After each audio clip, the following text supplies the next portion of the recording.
Podgorica, what a place! Everyone told me there was nothing to see in Podgorica, and that it was better to skip it and head to the coast instead. Plus, getting there from Sarajevo is a bit tricky. There are two options: head south, cross the border into Croatia, and then make your way to Podgorica. Or find a bus that will take you through the mountains, get you to Podgorica within several hours. Guess which option I chose? So here we are, Istočno Sarajevo bus station, early in the morning. A 30-year-old Mercedes van and 12 passengers. It was a bumpy ride, but the driver knew what he was doing. In the 19th century, the region endured Ottoman rule, with Podgorica serving as a focal point of resistance. The War of Independence, 1876-1878, marked a crucial period, with Montenegrins under the leadership of Prince Nicola I striving for autonomy. Podgorica, amidst battles and sieges, played a strategic role in the struggle against Ottoman forces.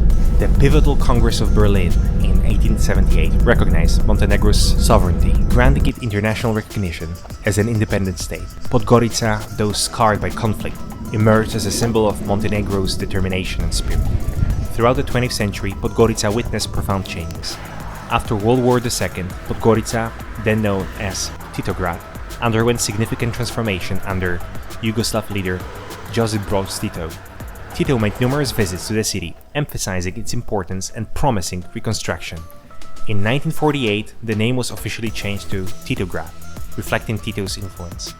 The city experienced industrial growth with the establishment of factories like Radoje Dakic and the Kombinat becoming key employers. Grad also saw educational advancements, including the founding of Veljko Vlahović University. However, challenges arose such as the 1979 earthquake and protests during Yugoslavia's anti-bureaucratic revolution in 1989. Despite setbacks, Grad was renowned for its green spaces and emerged as a dynamic urban center during Yugoslavia's tenure. Hello guys, and welcome to Podgorica, the capital of Montenegro. I've just arrived and I'm going to my hostel, which is situated in the city center. So far so good. As I expected, it took a little bit more than 6 hours. And around 6.5 to get to Podgorica from Bosnia, and I even managed to buy my ticket to Tirana for 1650. The good thing about this country is that you can pay in euros. So I'm gonna check in around 20 minutes, then grab some food, and I hope we will be able to explore this city together. See you soon. Now I'm on my way to the only gallery here in Podgorica, the only gallery that I know of. And I read that it's for free, so we'll see. As you can see, the streets are mostly abandoned, but I'm in the city center. I don't know whether people are chilling, they're having their siesta or what, but everything is closed. Okay, it's Saturday, yes, maybe it's because of the heat. Podgorica Museum Gallery. Situated in the heart of Podgorica, near Independence Square, the Podgorica Museum Gallery has been a custodian of Montenegrin cultural heritage since its establishment in 1950. The museum showcases a diverse range of artifacts, including archaeological finds, historical documents, traditional costumes, and contemporary artworks. Over the years, it has undergone renovations and expansions to accommodate growing collections, offering visitors insight into Montenegro's rich and cultural tapestry. It's free. The gallery was good, and it was free. I was the only guy today, probably not that many people have visited this place today. I learned something about the city, Podgorica, about the history of Montenegro, about its artists. And now I'm going to show you guys the city center. Clock Tower. Sahat Kula stone clock tower was built in 1667 by Haji Pasha Osman Agic. The current clock mechanism, made by Pietro Colbalcini, foundry in Italy, was installed in 1890 after Podgorica joined Montenegro. Around the same time, a metal cross made by Stefan Radovic was added, symbolizing the city's transfer from Ottoman to Montenegrin control. What a story, guys.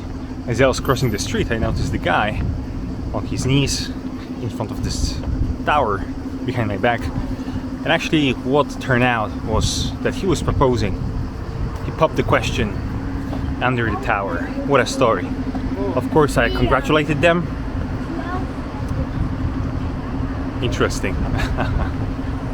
So actually I got it on camera. So guys, if you're watching it, all the best. Stara Varoš, also known as the Turkish District, it's one of the oldest neighborhoods in Podgorica. Its history dates back to the Ottoman period, where it served as the heart of the city. Established around 1474, Stara Varoš flourished under Ottoman rule until Montenegro reclaimed Podgorica in 1879. The district is characterized by its Ottoman-era architecture, narrow winding streets and historical landmarks. Notable among these are the Sahat Kula and several historic mosques, including the Skender Kusheva Mosque from the 15th century and the Osmanagic Mosque. These structures reflect the district's rich cultural and religious history.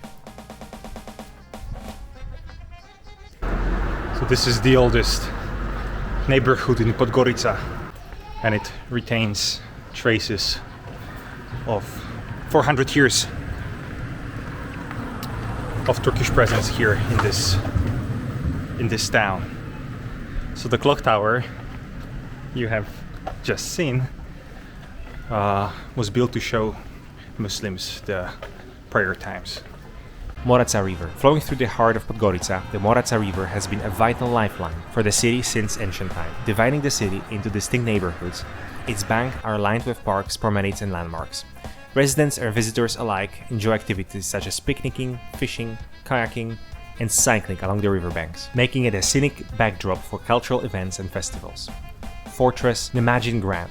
The fortress, built around 1477 during Ottoman rule, is located above the confluence of Ribnica and Moraca rivers and was one of the two fortresses protecting Stara Varoš. It was used as an ammunition warehouse and was heavily damaged by a lightning-triggered explosion in 1878. Believed to date back to the 12th century, the fortress is considered the birthplace of Stefan Nemanja, the founder of the Nemanjic dynasty.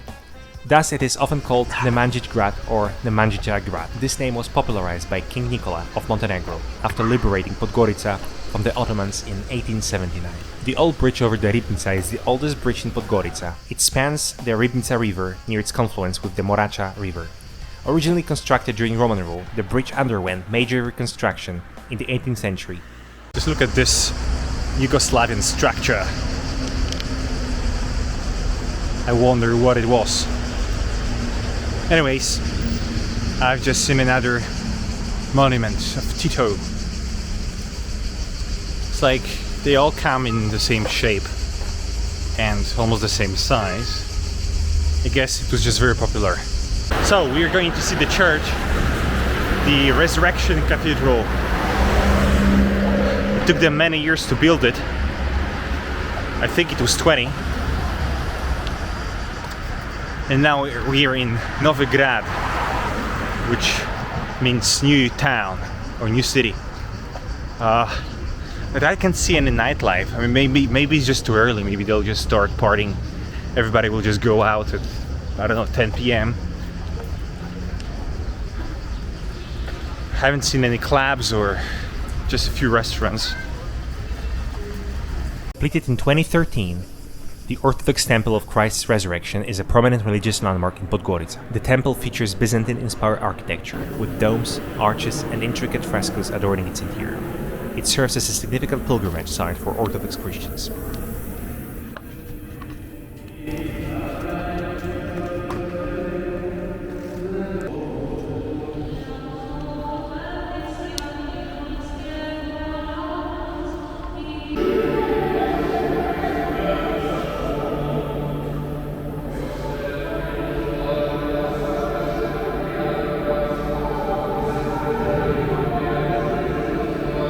Millennium Bridge. Completed in 2005, the Millennium Bridge spans the Moraca River, connecting the city center with newer neighborhoods. A modern architectural marvel, the bridge features a sleek, cable-stayed design with illuminated pylon towers and pedestrian walkways. It symbolizes Podgorica's aspiration for progress and modernity, marking the beginning of a new era of urban development in the city. Independence Square. Situated in the city center and surrounded by government buildings, shops and cafes, Independence Square has been a focal point for civic gatherings and celebrations throughout Podgorica's history. Following Montenegro's declaration of independence in 2006, the square gained prominence as a symbol of national pride. Food and drink. Check out ćevap, the best budget local cuisine. I literally ended up eating there twice a day. They serve local food without breaking the bank. Looking for a great place for drink? Check out Munchen-center Bierhaus.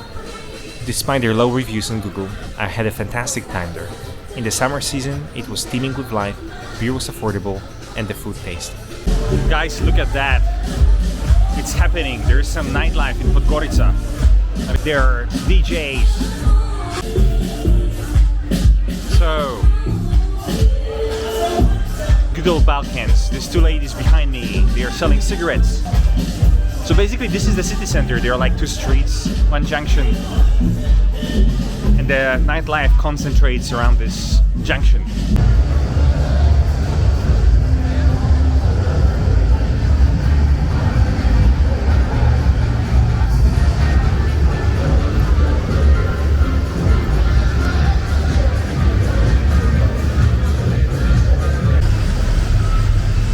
So there's plenty of nightlife here.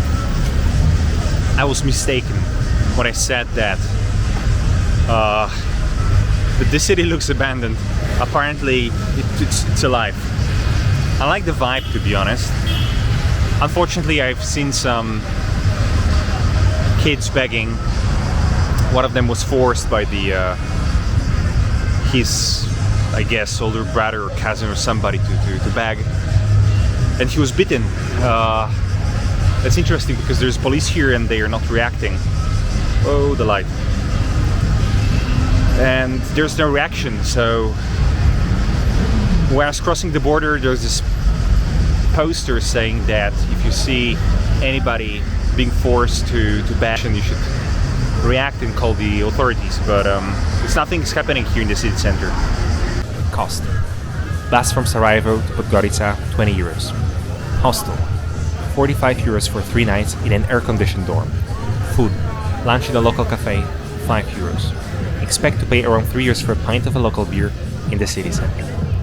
What can we learn?